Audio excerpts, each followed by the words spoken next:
Welcome to Off Script with Dan Dwyer on Robin Hood Radio, featuring in-depth interviews with guests from the world of theater and allied arts. Underwriting support from Johnny Cake Books in Salisbury, Connecticut, whose collection of rare collectible and out-of-print books is housed in a 19th century cottage in one of the most old-fashioned small towns in New England. And now, here's the host of Off Script, Dan Dwyer. Thanks, Marshall, and welcome to Off Script. Sometimes art imitates real life, which is the case with a play that has made its way from the Barrington stage in Pittsfield to off-Broadway this season. The play which the Berkshire audience has just loved is The Cake, about a North Carolina baker named Della, who is taken a little aback when she's asked by the young woman she helped raise to make her wedding cake for her marriage to another woman. With me today is Genevieve Angelson, the actress who plays Jen, the young woman newlywed-to-be. Genevieve has played the role of Caitlin Hobart in the Showtime series House of Lies and also played the role of Detective Nicole Gravely in Backstrom. But most notably, she's known for Good Girls Revolt on Amazon, just one season. On Broadway, she played the role of Nina in the Tony Award-winning play Vanya and Sonia and Masha and Spike. So welcome, Genevieve. Thank you for having me. Yeah, you're welcome. Welcome to be here. So congratulations on this role in The Cake. As I mentioned, it played up in the Berkshires at the Barrington stage last summer. People loved it. Is this the first time you've been in a play on the stage in New York since Vanya and Sonia and Masha and Spike? It is. This is my return to New York theater, my triumphant return. Okay. My big gay triumphant return. The character would be gay. Yeah. Yes, she is. And I just spent the summer playing Maggie and Cat on a Hot Tin Roof because having spent the last 5 or 6 years living in Los Angeles. 5 years since Vanya and Sonia. And doing a lot of TV. Gratefully. Knocking on some wood here in studio. I was in England this past spring shooting a new show called Flack, which will come out in February. And while I was there, I saw a new play on the West End called The Inheritance. And I saw this play. It's by Matthew Michael Lopez, and it was just it was one of those theatrical experiences where you walk in and the cells that comprise you are different when you leave. And I thought, it's time to go back to the theater. Good for you. I've heard nothing but incredible things about The Inheritance. John Benjamin Hickey, who's in it, has been a guest on Off Script, and I usually make 3 or 4 trips to London, but I haven't been in a year and a half, and I'm going in a week or so, and I'm just missing by 1 week seeing The Inheritance. But we are hoping it's going. I think it will probably end up here, but I've heard it's just fascinating. Yeah. So that got you back on the boards. Truly. Yeah. Truly. Yeah. I was so changed. It was so emotional, my experience, emotional to the point of feeling political in not in pursuit of any particular agenda. It's actually, I'm now realizing, completely a coincidence that I am also, that is a play that is about gay characters. Mine is a play that is about gay characters. Total coincidence. As I said, I did do Cat on a Hot Tin. Also a play about gay characters. There you go. Leave it to... Oh, my God. Leave it to Tennessee Williams. He works those characters in there pretty well. Is it crazy that it's just in this moment that I'm realizing how incredibly gay my experience... It's Christopher Durang, gay playwright. There you go.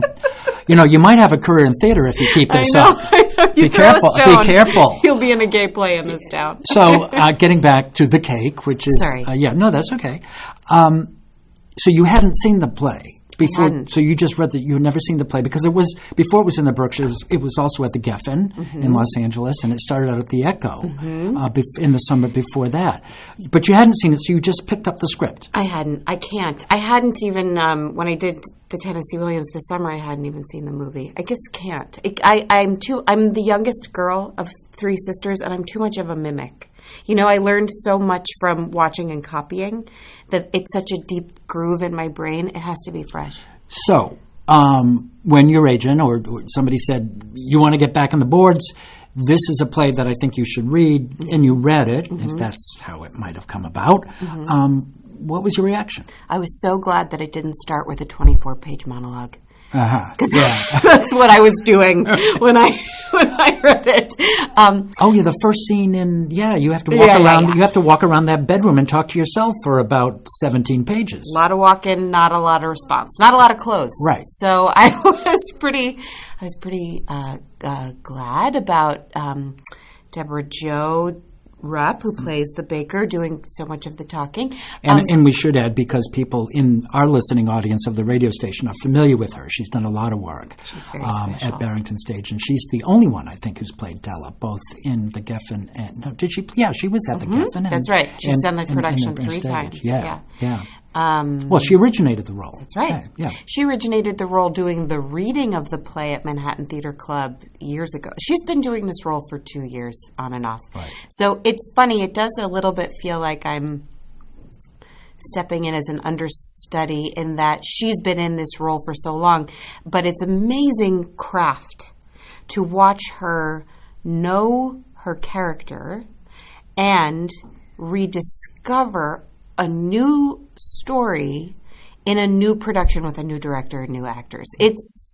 I can't imagine how hard that is, but she's doing it so beautifully. I learn so much from her.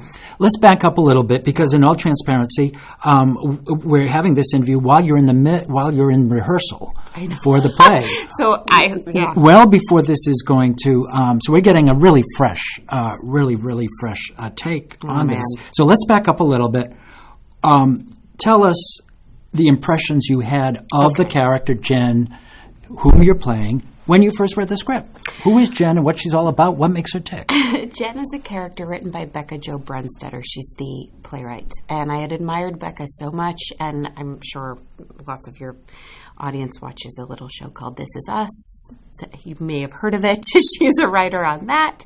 And she writes so clearly, so deliberately, and so with such... It's funny, I thought the first time I read this, 90 pages, it'll fly by, 90 minutes, it'll be quick and light and funny, it'll be a piece of cake. I will admit to your audiences who, I'm in week 3 of rehearsal on this play, and I am in the ring with such unbelievably deep issues. I cannot even tell you. It's about mothers. It's about religion. It's about love. It's about God. It's about the South versus the North. It's about red America versus blue America. There is so much in there. I'm in that spot in rehearsal that any actor will tell you.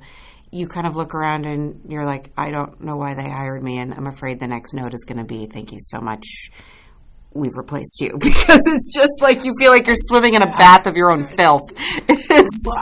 Or maybe this is just every actor's insecurity. Can we leave it at that? I'm going to say thank you. I'm trying to be nice. I'm trying to be nice. I'm trying to be helpful here. You have to really, but you must. You've got to it's got to feel like you're walking in peanut butter before it feels like you're just walking. Yeah, just person, sliding through. Yeah. So Jen, what I don't know yet, because I haven't read the play, and in all transparency, it's one of the few plays I didn't get to see up in the Berkshires, and I regret that.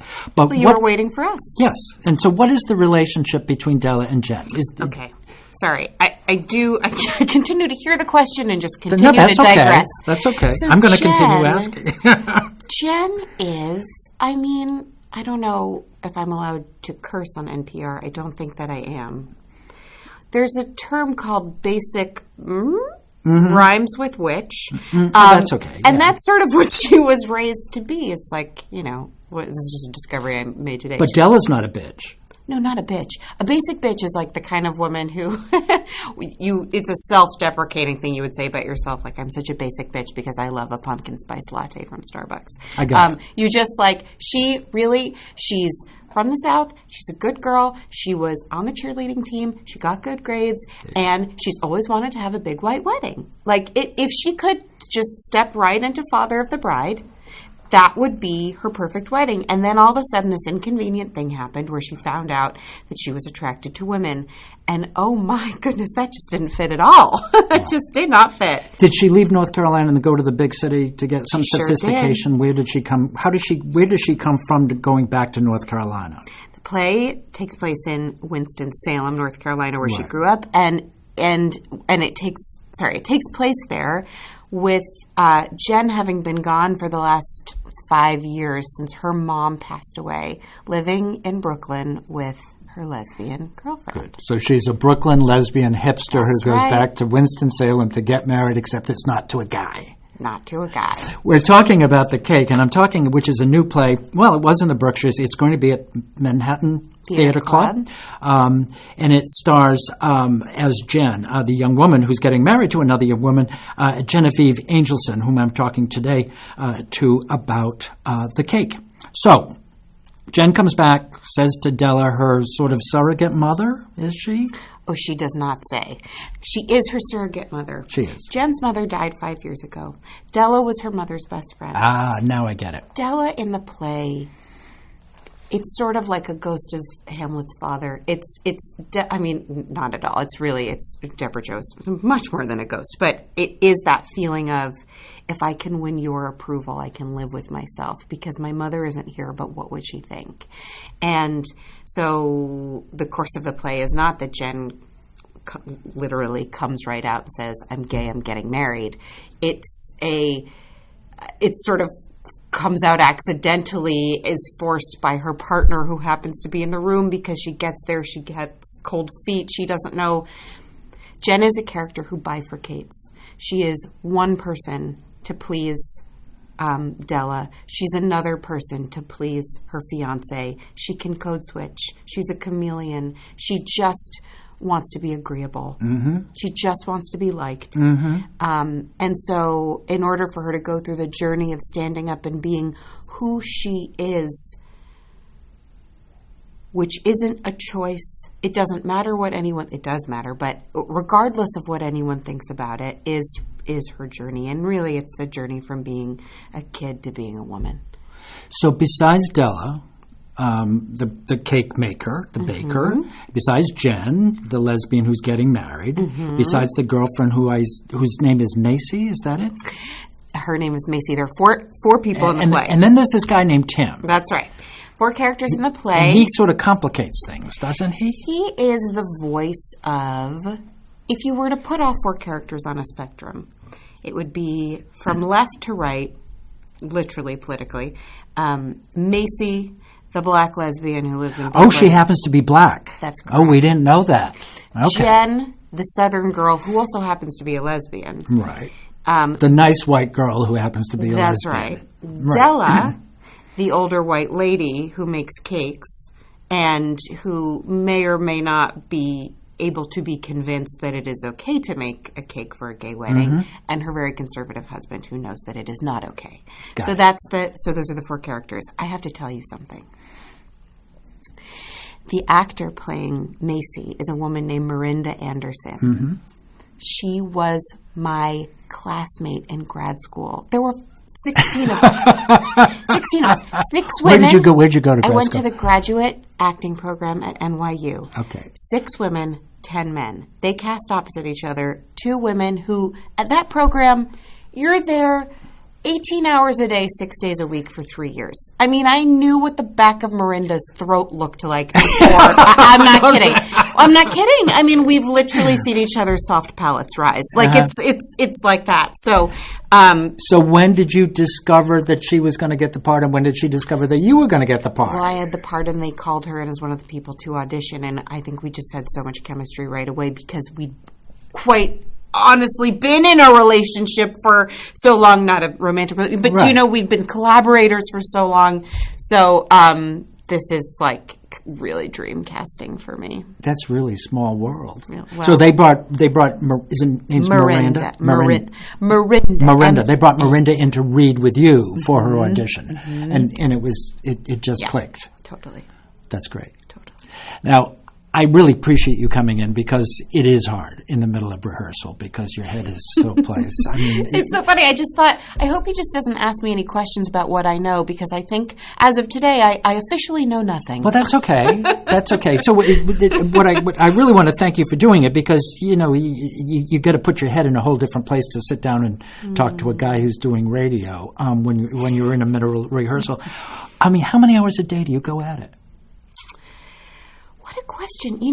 Lynn Meadow, the director, is such an unbelievably humane... And we should mention that Lynn is the longtime artistic director of the very successful Manhattan Theatre Club, too, She's who also special. directs as She's well. She's great. I love being in a room with her.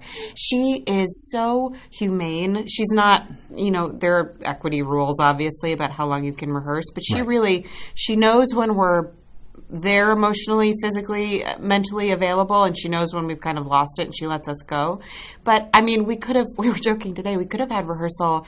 We could have all gotten on the C train and had rehearsal at 2 o'clock in the morning last night because we were all awake thinking about it. So it's like we actually rehearse for, 6 hours a day or something, but then we go home, we're thinking, we're memorizing, we're dreaming about it, it's hard. Do you have to do an accent for this? I do. Yeah. I do. So you're going to be a nice girl who grew up in Winston-Salem, North Carolina, but who goes off to Brooklyn. She's a hipster. You're so astute. This is an issue in the play. Because people's accents change when they move away from where they grow up. Well, of course they do. No one would know I'm from New Bedford, Massachusetts. Oh, my goodness. Well, what's funny is Miranda is actually the actor who is from the South, and I am actually the actor who's from New York, and so in a way we're playing each other. But I do, and it's an issue in the play of, when you go home and you talk the way that you talk when you're at home with your people, you know what I mean? Right. And so Macy at one point turns to Jen and says, "Why do you have an accent all of a sudden?" And it's like, well, this is how I talk. What are you talking about? It's perfect. Yeah. It's perfect. But I'm a little because bit afraid. When people go home again, they sound different to the people they grew up with. When people go to London on vacation for a week, they start talking like that. Do you know what I mean? So it's a little bit of a concern of mine that people are going to be like, why is this actor not doing an accent in every scene? And it's because when I'm alone with Macy, I talk like Macy. When I'm alone with Della, I talk like Della. Exactly. It changes. So that's why, guys, I swear it's deliberate.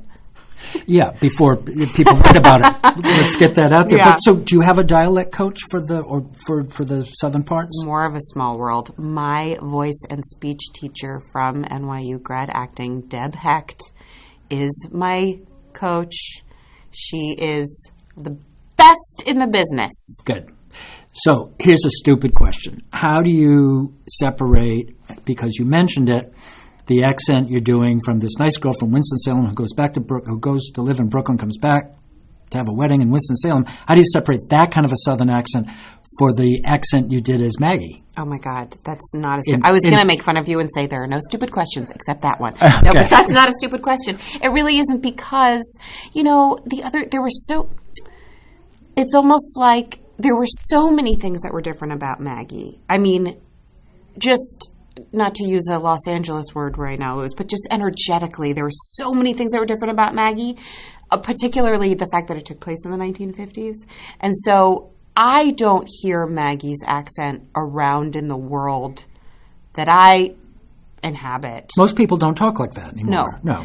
I mean, most people don't talk like that anymore. It's just that it was such a different place being in the bayou in... God, I'm now embarrassed that I just tried to do it. I don't think I can. I do have one friend. Maybe she's listening. And she grew up in a really rarefied environment on the border of Alabama and Georgia. And she's a little older than I am. But she still talks like that. Yeah. Yeah, you know those. There's some of them still.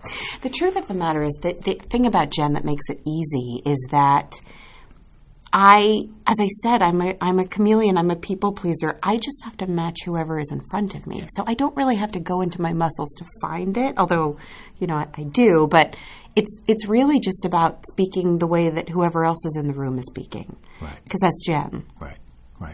In case you're just joining us, I'm Dan Dwyer, your host. The program is Off Script, and I'm talking to Genevieve Angelson, who's playing the role of Jen in Manhattan Theatre Club's production of The Cake, which many of our listeners will be familiar with because they may have seen it in the Berkshires last summer, and it's now going to be off-Broadway. You mentioned earlier how the play takes everything apart, religious conflict, political conflict, generational conflict, gender conflict, sexuality conflict, and all that. This sounds kind of corny, but there are so many plays who try to do that. What's different about this one that doesn't do it in a typical way? Because everybody says, "Oh, a play about the cake. Oh, weren't those two guys up in Minneapolis who went to court?" And we've already heard that story. Sort of ripped from the headlines. It's a good question. I think the great thing about this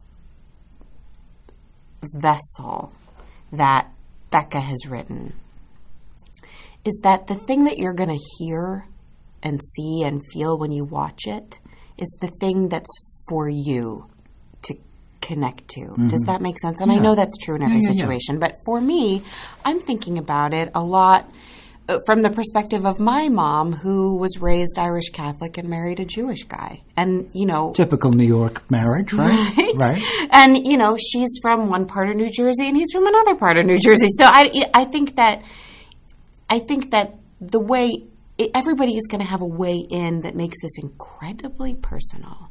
And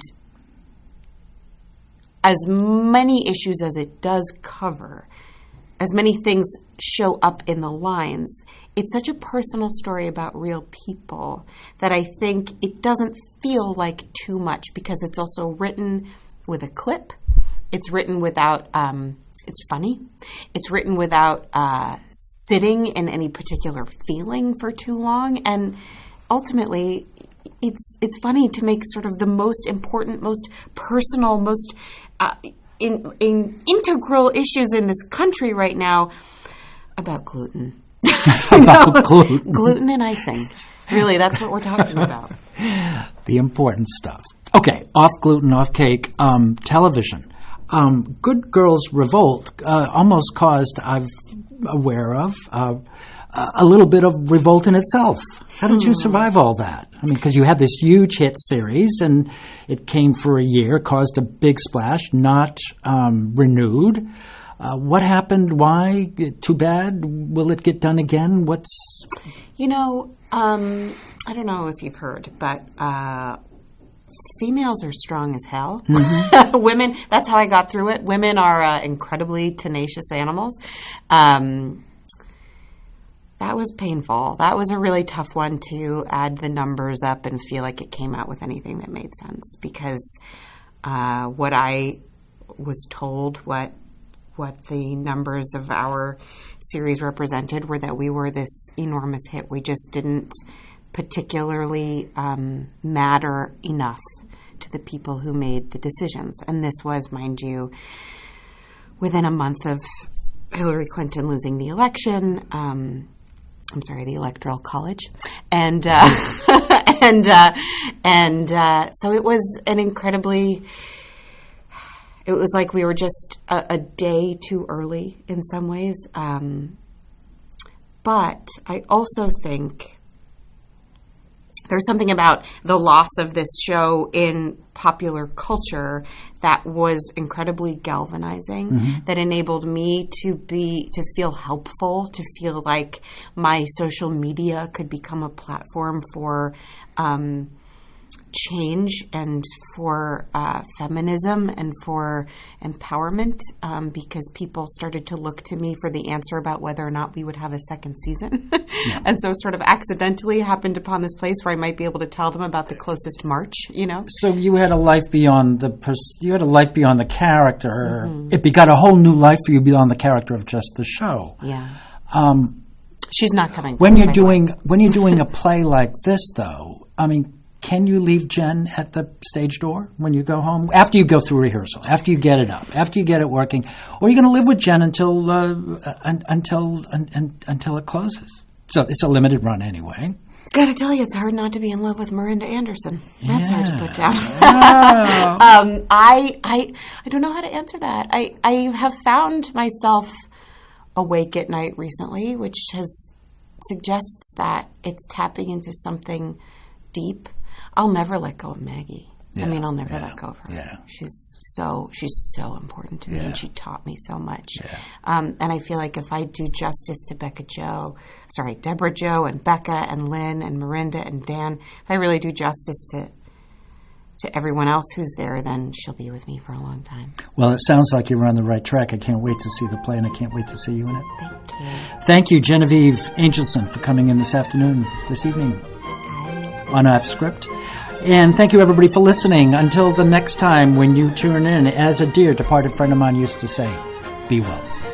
Underwriting support for Off Script with Dan Dwyer from Johnny Cake Books in Salisbury, Connecticut, whose collection of rare, collectible, and out-of-print books is housed in a 19th century cottage in one of the most old-fashioned small towns in New England. Off Script with Dan Dwyer is also available via podcast on our on-demand page, robinhoodradio.com. Click on On Demand, and then click on Off Script with Dan Dwyer.